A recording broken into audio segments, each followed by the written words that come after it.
Have you ever stopped to think about how your computer finds one specific website out of the billions and billions of devices connected to the internet? Well, it's all thanks to this sort of hidden numbering system, like a universal address book for everything online. So today, we're going to pull back the curtain and demystify that system, IPv4. So, the original system for all these addresses, IPv4, it gave us a pool of nearly 4.3 billion unique numbers. Now, back in the early days of the internet, that seemed like an absolutely endless supply. But, with the explosion of phones, computers, and everything else, we hit that limit way sooner than anyone thought possible. So that really is the big question, right? When you have billions of potential addresses, how do you build a system that's organized enough to make sure an email gets from me to you without just getting lost in the chaos? Well, the answer was actually pretty clever. They started to treat these addresses less like a random list of numbers and more like digital real estate on a massive global map. Every single address has to be tracked and managed, otherwise sending data anywhere would be a complete nightmare. The best way to think about it is like a giant postal system. For your computer to get a message or stream a video, it needs a unique address, just like your house needs a street address for the mail to show up. Without that unique address, your device is basically invisible online. So, the very first attempt to organize this whole digital map was a system that we now call classful addressing. It was, let's say, a simple but very rigid way of chopping up that giant 4.3 billion number pool.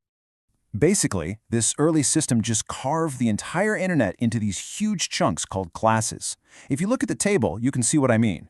Class A was meant for massive organizations. Class B was for medium-sized ones like universities, and Class C was for smaller businesses. The others were set aside for special uses. But here's the huge problem with that system. It was totally inflexible. It was like needing one office, but having to buy an entire skyscraper. As you can see on the chart, your only choices were a block of over 16 million addresses, about 65,000, or a tiny block of 256. There was no in-between, which meant millions and millions of addresses were wasted. Yeah, that rigid system was obviously not going to work for long. So engineers came up with a much smarter, way more flexible method. It's called classless interdomain routing, or as everyone calls it, CIDR. And this is the system we still use today. Now, that definition might sound a little technical, but the core idea is actually really simple. CIDR lets network admins create a block of addresses that's exactly the size they need. It does this with that slash and a number you see. That number tells you precisely how big that slice of the internet is.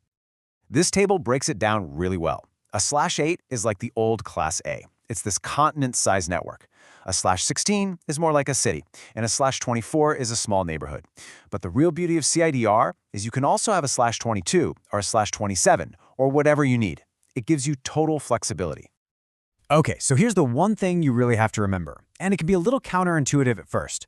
The smaller the number after the slash, the bigger the network. So a /8 is absolutely massive, and a /24 is pretty small. It's this inverse relationship that's key. But wait, there's another really important layer to all this organization. It turns out not all of those 4.3 billion addresses are actually out there on the public internet. A huge chunk of them are reserved for very special purposes. And this brings us to the most common special use case, public versus private IPs.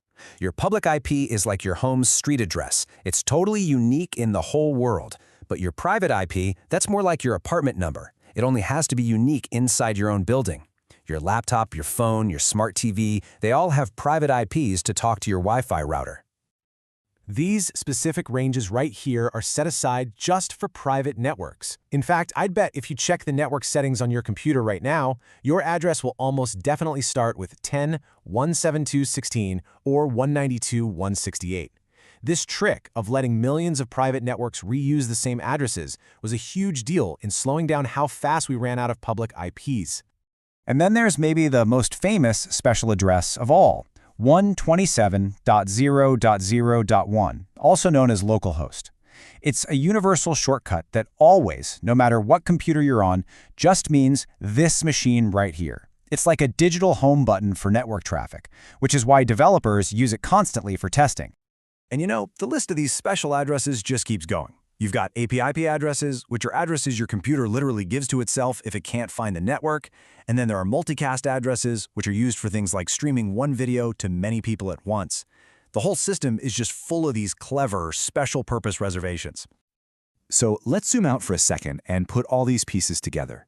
We've gone from what was just a gigantic, messy pool of numbers to a really highly structured, layered system. This funnel really shows you the whole flow. You start with the entire 4.3 billion address space at the top. From there, internet providers get assigned these huge CIDR blocks. They then use CIDR to slice those up for their customers. Then, those organizations create even smaller internal networks called subnets. And finally, right at the bottom, your device gets a single private IP on one of those local networks. And that right there is the whole point. Without this hierarchical, organized structure, from the flexibility of CIDR all the way down to private networks, the internet as we know it simply could not work. It's what allows for efficient routing and a smart way to manage a very limited resource. And that brings us to one final thought. This system was, without a doubt, a brilliant solution for its time. But as we connect everything from our cars to our coffee makers to the internet, you have to ask the question, is a system designed back in the 1980s with a finite number of addresses really built to last for our future? That's the challenge the entire internet is wrestling with right now.